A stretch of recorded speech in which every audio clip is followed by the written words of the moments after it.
Anong nararamdaman ninyo nung nangyari sa inyo nun? Masakit po. Masakit. Kasi kami tatlo lang po magkakapatid yung naiwan dito. Tapos si mama at papa. Sa Rizal po. Ay yung time na nasabi ko. Laban lang. Mga pababayang kapatid. Ha? Jasmine? Laban lang. Opo. Huwag kang magpatalo sa problema, ha? Opo. Mahirap pag nagkasakit ka ng depression. Labanan mo. Tulungan mo sarili mo. Okay?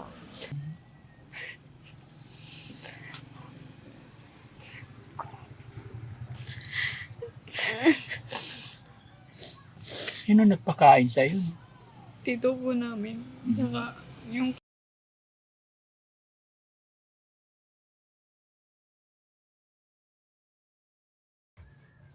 Pwede ba natin siyang kausapin? Pwede ba siyang kausapin? Apo. Pwede siya kumustahin? Apo. Ganun pala yung pinagdadaanan ni Jasmine, mga kababayan. Kumustahin natin, okay lang? Dali po. Anong oras dating ang mama at papa mo? Nandito kami, baka magalit sila. Hindi po, mga 6 po ko siguro yun. Ah, Kasi mga 6 pa. Opo. Ay, Jasmine. Ay, tama. Jasmine, okay ka lang? Masok. Pasok ako, ha? Opo. Jasmine, okay ka lang? okay lang po. Oh, hindi ka naiinip dyan? Hindi po. Maghapon, nandiyan ka lang? Opo, minsan po tinutulungan po si ate. Kumusta pakiramdam mo? Okay lang po. Pasensya ka na nung nagpunta kayo dun sa bahay. Binibiro-biro ko kayo, kinukulit-kulit ko kayo. Pasensya na kayo, kala ko kasi nagbibiro lang din kayo. Yun pala, talagang seryoso pala kayo nagtitinda. Buti Jasmine, di kayo nagtinda ngayon. Hindi po, pahinga po. Wala po kasing si mama. Walang? Nahango po. Walang nahango yung mama mo. Mabuti yung sipag mo nag-aaral. Opo, kailangan po. Kumusta na ang pag-aaral mo? Ayos lang po. Kumusta na yung mga claim? Na? Opo. Alam mo yung problemang kinasadlakan mo, alam ng Panginoon na hindi mo ginusto. Kalimutan mo na yun. Gawin mong inspirasyon na maging mas matatag ka pa. Opo. Okay? 16 ka na ngayon? Opo. Bata-bata mo pa. No? Opo. Ang ganda mo pa naman. Ayusin mo yung sarili mo. Ha? Hindi ka naiinip dito. Pasyal-pasyal kayo sa labas, sa bukid. Magpahangin. Wag mong sarilihin yung problema. Kung ano yung gusto mong sabihin mo sa ate mo. Share mo lagi. Ha? Opo. Kilala nyo naman na ako, ha? Opo. Mula ngayon, tawagin nyo ako Daddy Frankie. Huwag nyo na akong tinatawag na sir. Ha? Alam mo, men, yun nangyari sa'yo. Kalimutan mo na yan. Huwag mo nang isipin yan. Mawawala at mawawala rin yan. Pero, may time na, alam mo yung nangyari sa'yo? Yung time na yun, nagalit sa akin si Papa. Kung ba't kayo pinabayaan. Sabi ko, ba't sa akin kayo magagalit?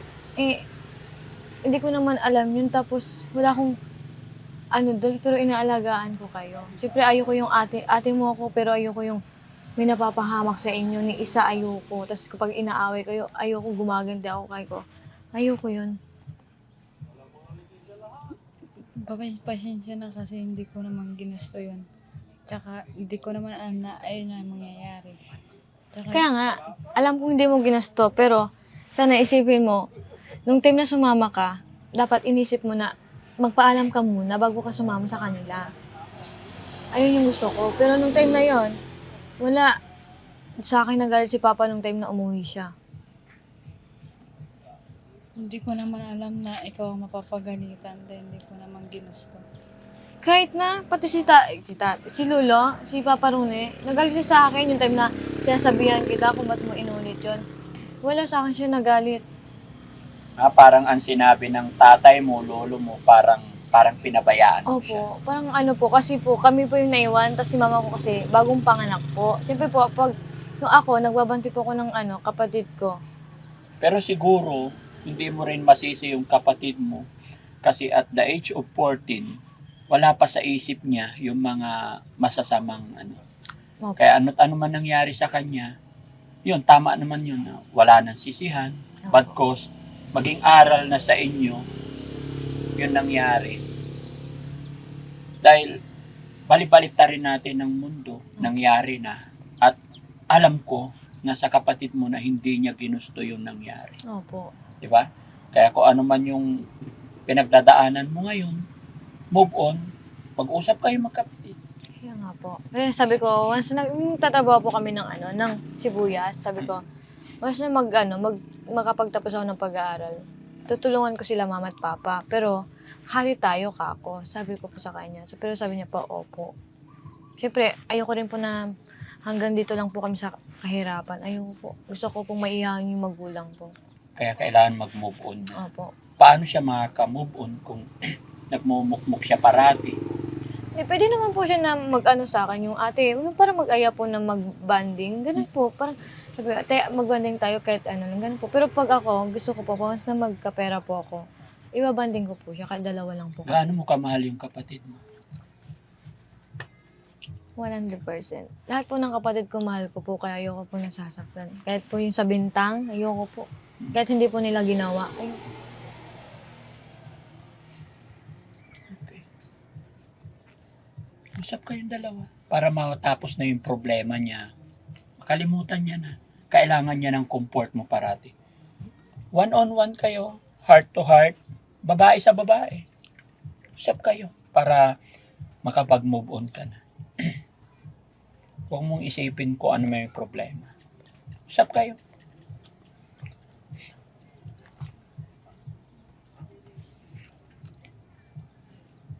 Kaya nga po pag nagwo-work kami ng sibuyas, parang iniiwas ko po siya sa mga kasamahan namin, sa mga lalaki po. Iniiwas ko po siya, yung parang, kapag gusto niyo parang kumbay-puboy yan, yung tatabi po.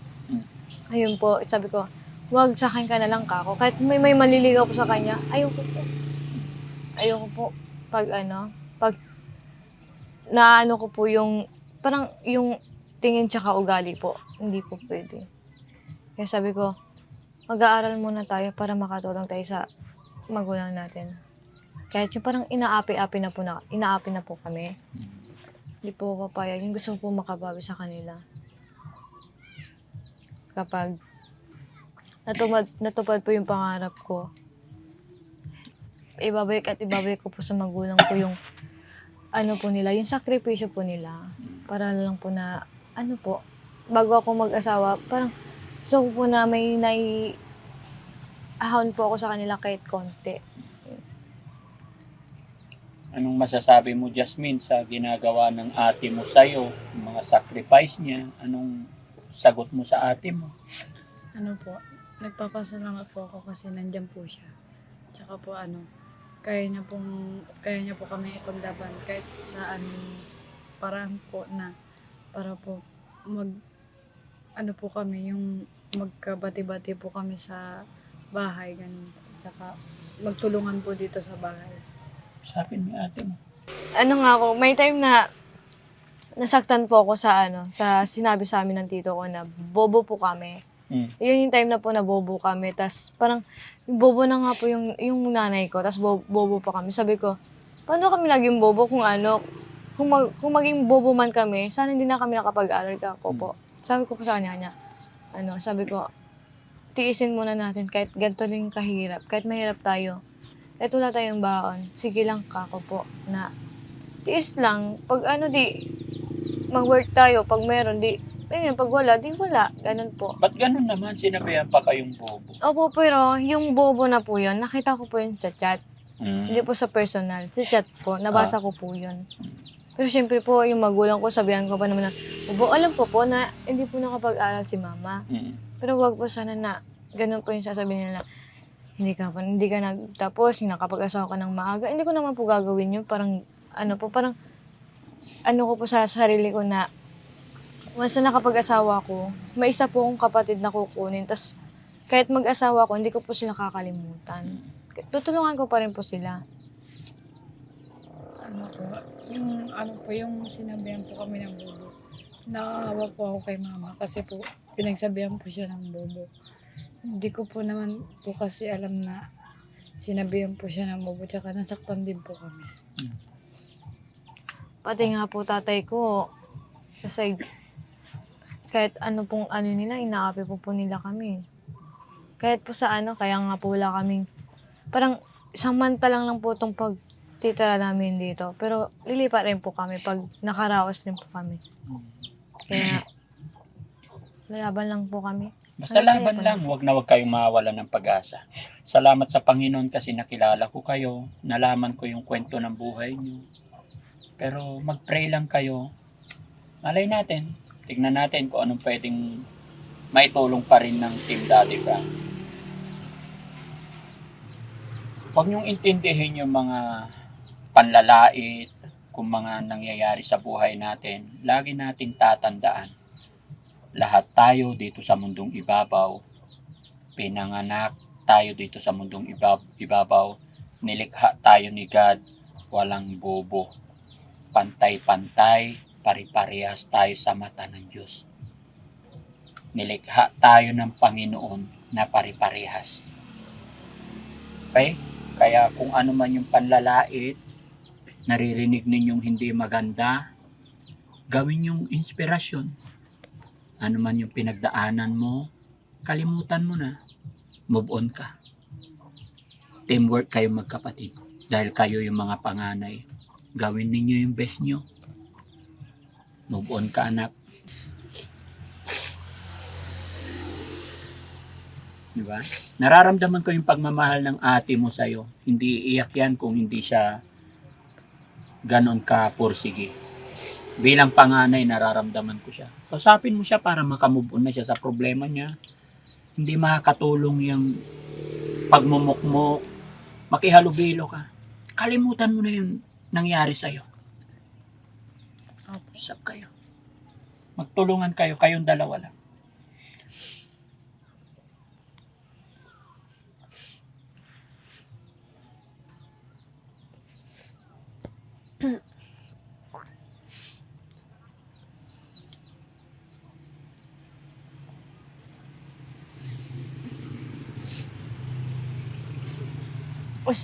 Yasmin. Wait lang. Habang kaya ko pa, andito lang ako. Tutulong sa inyo. Babawi ako sa inyo. Babawi ako kay Lama at Papa. Ayoko yung inaabis na nila.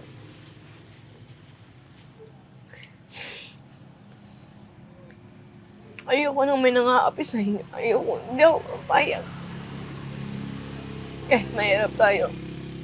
Tapos sasabihin nila, kahit mahirap tayo, ganito lang. Tapos pag meron tayo doon sila lalapit. Ayoko nang ganun. Simulat sa pool, wala. Hindi ko naranasan yung pagmamahal nila sa atin. Na kay Papa at Mama, wala. Hindi na ako magtataka. Babawi at babawi ako sa kanila. Yung nangyari po sa buhay namin, yung ginawa po kami alipin. Oh. Nakain po kami ng hilaw ng bigas. Pinakain kayo ng? Hilaw ng bigas po.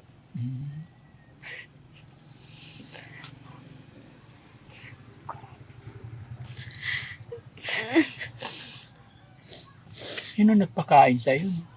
Tito po namin. Tsaka yung kapatid po namin, yung hindi po namin makalimutan yung ginawa po sa amin nung nakaraang po, yung pinalo po siya sa pinalo po siya sa mukha. Tapos dumugo po yung labi niya. Tapos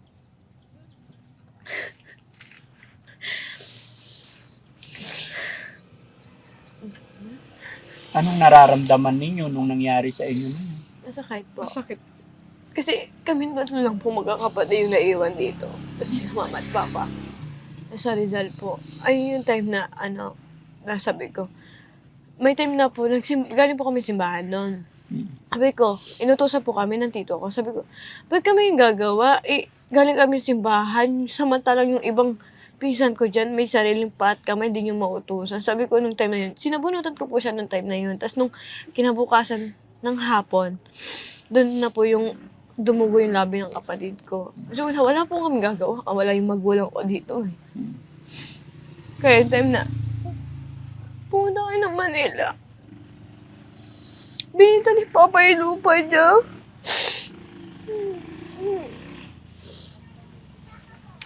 Tapos may time na lumipat kami doon. Kasi hindi po makulang. Parang nahuli ulit din po yung naranasan namin dito sa Bayambang. Sabi ko, mas nakapag-aral ako, babawi ako sa kanila.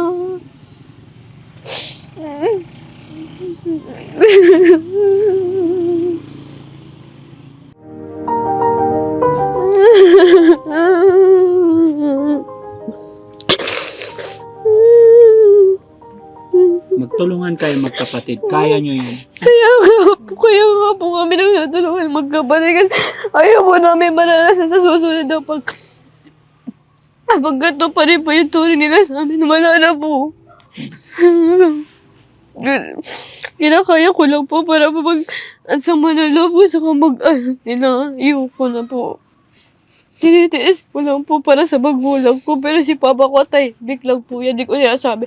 Kahit ano sa manaloob ko, wala po. Hindi ko may sabi sa kanila. Kahit pumasok ako, kahit may gana sa akin si Papa ko, sabi niya, may time po na, pumasok ako ng grade 11 po ako. May time na nagsulat ako sa papel, nagpapaalam na ako. Sabi niya, huwag mong gagawin yan. May parang, ano po, na matitiis po, parang, makakaraos din po kami, pero wala, hindi po kami makaraos. Hindi kayo nakakaraos. Kaya Sabi mo lang yan. Kaya May awa ang Diyos. Tandaan mo, ha? Huwag kayong gigive up. Mangarap lang tayo. Tuloy-tuloy lang tayo. Huwag tayong gigive up. Ano't ano man mga pinagdadaanan mo, pinagdadaanan nyo, ano't ano man ang ginagawa or ipinapakita nila sa inyo, gawin yung inspirasyon. Pag galit ka, ilabas mo lang. Kung ano yung galit nyo, huwag nyong kimkimin. Ilabas nyo. After nyong umiyak, bangon ulit, laban ulit. Kaya nga po yung sinasabi ko, kapag pagod ka na, parang pagpagod na ako, gusto mo magpahinga, tapos pag okay na, lalaban ako ulit. Mm-mm. Ayun po yung turo sa akin ng kaibigan ko, kaya yun yung natutunan ko sa kanya. Pero pag wala kasi po, ate po ko, pero mahirap maging ate kasi parang ano po, obligasyon mo po yun. Parang shoulder mo sila. Opo. Pag wala po kami, parang sa isip ko na, ano kami kakain nito? Ako po yung nag-iisip ng pagkain namin, ulam namin, panggastos namin. Ako po yun.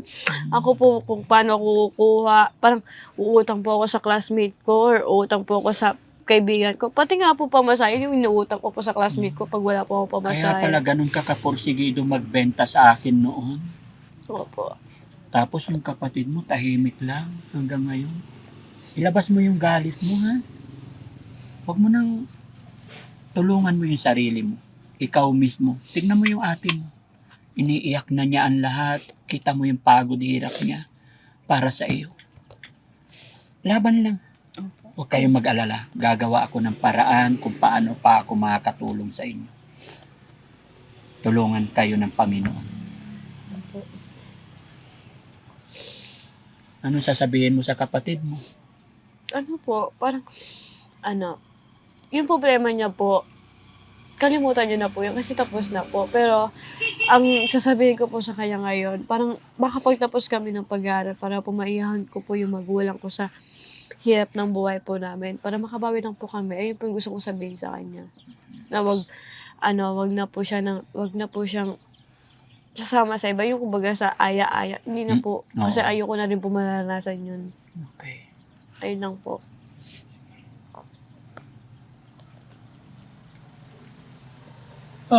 So yun mga kababayan, mga kabarangay, nagulat po ako sa bigat, hirap na pinagdadaanan nila.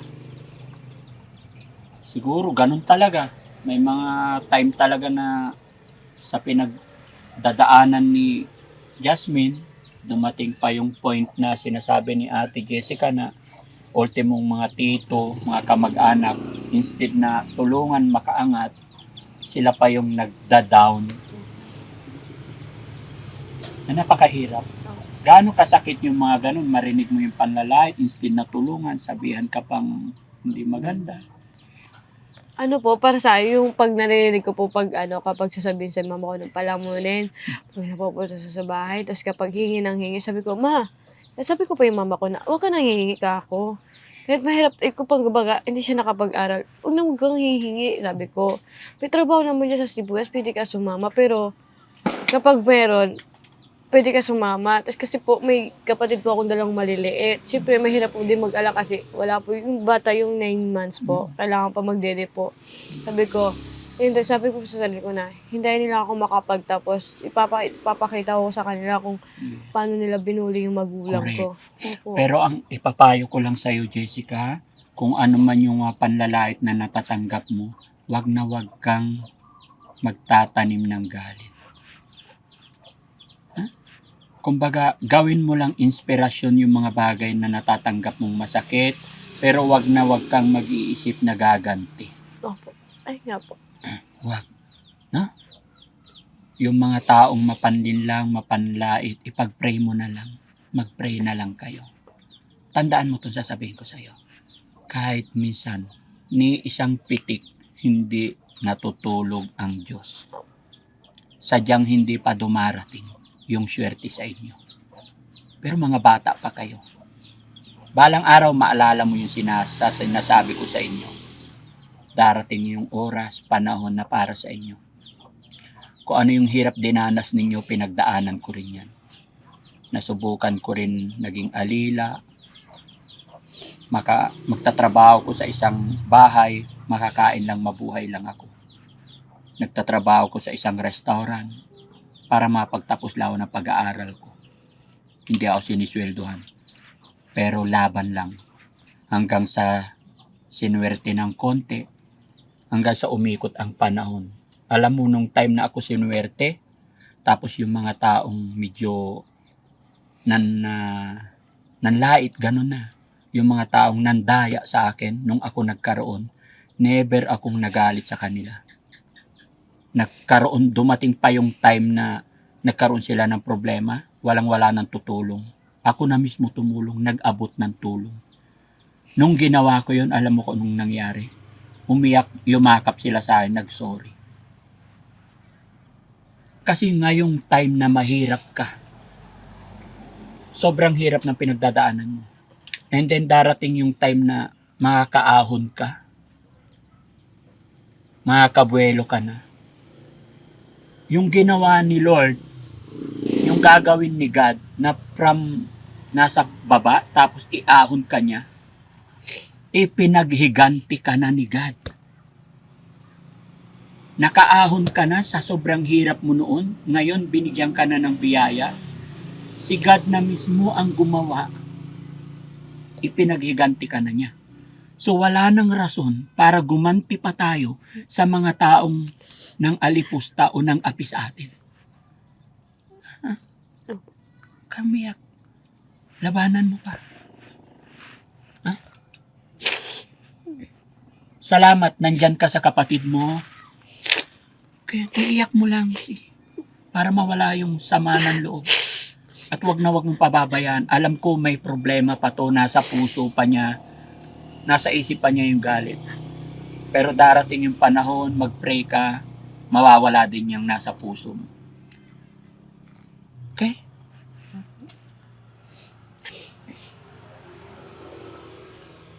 So yun mga kababayan, mga kabarangay, masyado ng iyak ni ate. Pero si Jasmine, talagang siguro dahil sa kanyang pinagdaanan. Ipag-pray natin sila mga kababayan. Sana malagpasan nila tong problema na to. At sana makaahon kayo. Ha? Jessica, laban na. Kaya mo yan, alam ko matibay ka, alam ko matatag ka. Mas gusto ko yung ganyan, yung iniiyak yung problema.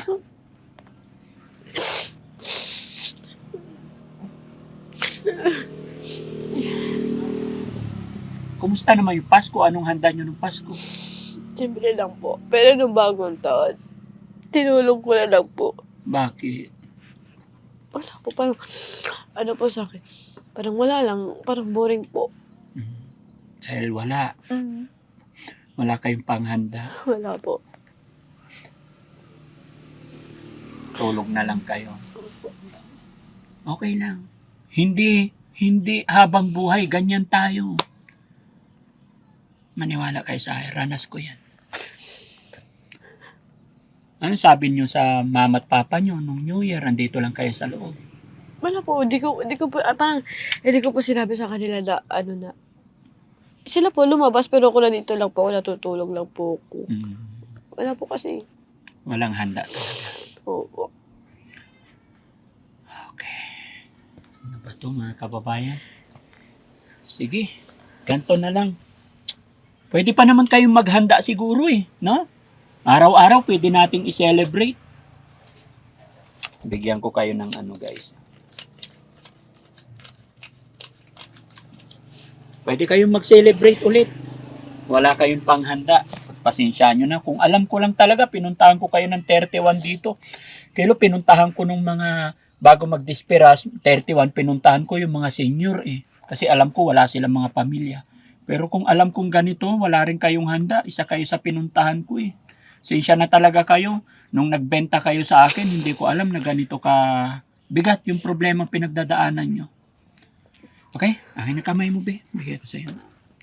1, 2, 3, 4, 5, 6, 7, 8, 9, 10. Thank you po. Maraming salamat po, Daddy Frankie. Kasi makakapaghanda rin po kami ng kasi time na ng bagong taon, hindi po kami nakapaghanda. Tinulog ko lang po talaga. Sabi ko, babawi din ako next year ka ako. Sabi ko, itutuloy ko yung trabaho. Kaya nga po, basta nakapag-alis ako. Makapag-graduate ako ng grad school. Maghahanap po ako ng work sa Manila. Para lang pag may pang-college po ako. Thank you po. Sige. Laban lang. Mga pababayang kapatid. Ha? Jasmine? Laban lang. Opo. Huwag kang magpatalo sa problema, ha? Opo. Mahirap pag nagkasakit ka ng depression. Labanan mo. Tulungan mo sarili mo. Okay? So, ayun mga kababayan, mga kabarangay, maraming salamat po. Masyado nang malalim yung naging usapan. Pero, mag-iisip pa ng paraan si Daddy Frank yung paano pa natin sila matutulungan. Pansamantala, magpapaalam ang inyong lingkod. God bless po sa atin lahat.